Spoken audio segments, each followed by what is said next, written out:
안녕하세요. 내 차를 내 입맛대로 요리하는 남자 차요남입니다. 오늘은 자동차 배터리 교체하는 영상을 보여드릴 건데요. 오늘도 아버님 유품인 2006년식 뉴카렌스와 함께 하겠습니다. 배터리 주문 교환 작업, 폐배터리 반납 과정에서 반드시 숙지하고 주의할 사항들이 있으니까 영상 끝까지 봐주시면 감사하겠습니다. 배터리 수명이 다 했는지 요즘 들어 방전되는 횟수가 많아지고 점프해도 얼마 못 가서 또 방전되고 이제는 아예 저렇게 시도 걸 때 크랭킹조차도 안 될 정도로 완전히 배터리 상태가 마탱이가 한 1년 전쯤 저렇게 복원하는 기계도 구매해서 살려봤는데요. 배터리 신품 교체한 지 7년이나 돼서 그런지 이젠 저 기계로도 복원이 안 되더라고요. 배터리 수명은 보통 4년에서 5년 정도라고 하니까 이 정도면 쓸만큼 썼다 생각하고 새 배터리로 교환하기로 했습니다.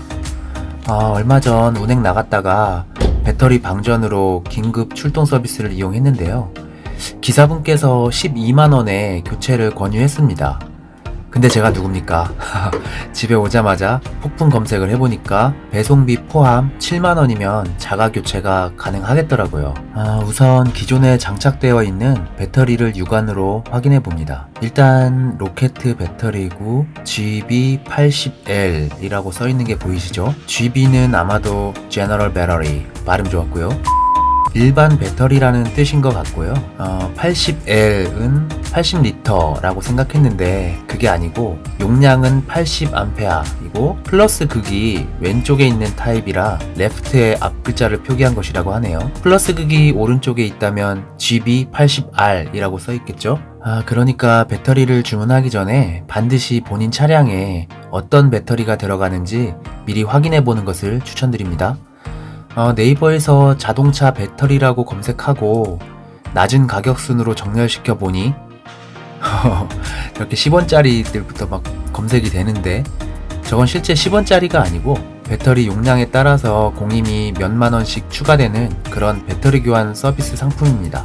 다시 배터리 규격 GB80 배터리라고 검색했더니 제대로 뜨네요. 낮은 가격순으로 정렬하고 가장 싼 26,000원짜리를 클릭해보니까 품절이라서 27,000원짜리를 클릭해봤습니다.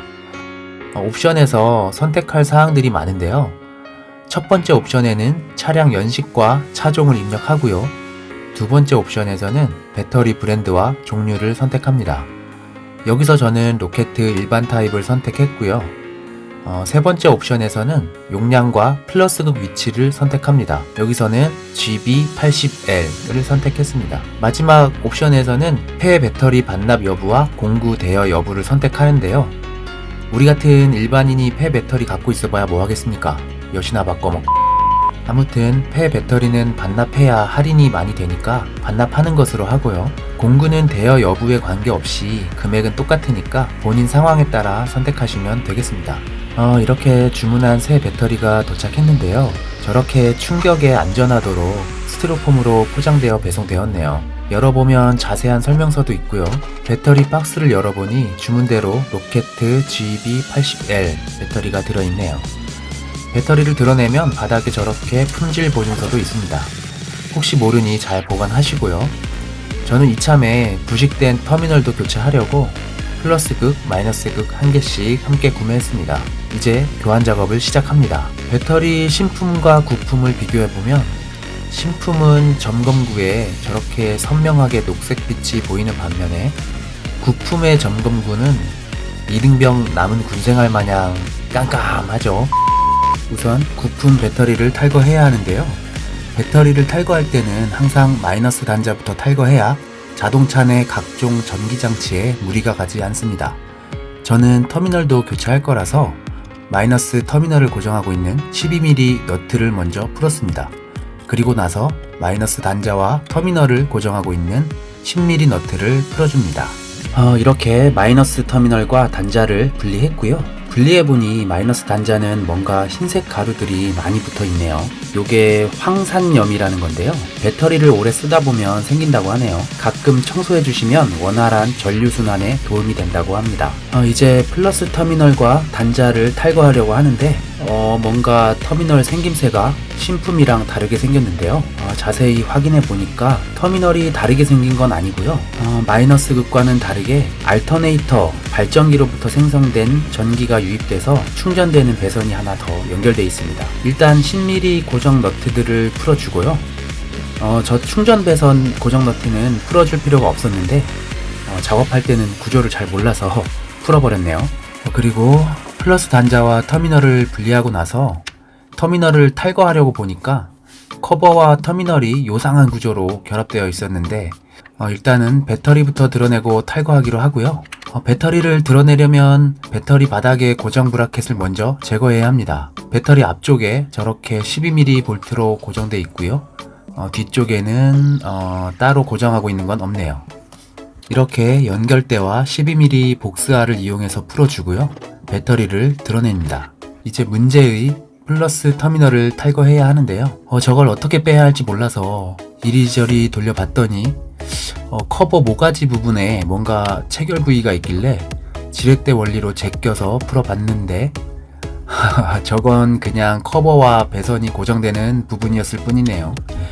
계속 요래저래 씨름하다가 터미널을 잡고 있는 플라스틱 부분을 그냥 힘으로 제껴서 빼봤습니다.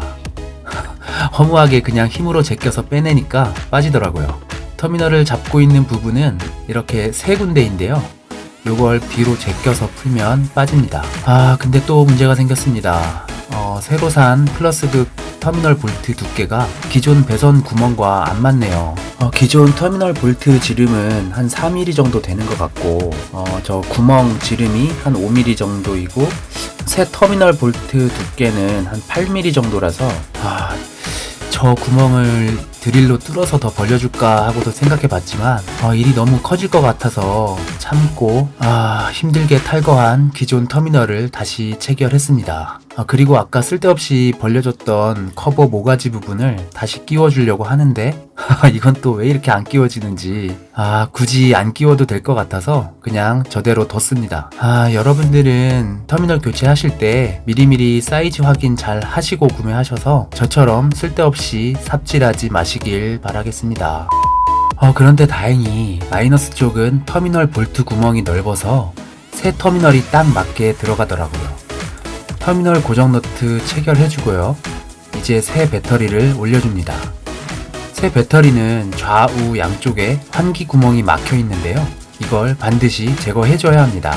아마도 배송 과정에서 전해질액 누출 방지를 위해 붙여놓은 듯 하네요. 그리고 배터리 고정 브라켓을 다시 원위치 시키고 12mm 볼트로 체결해줍니다.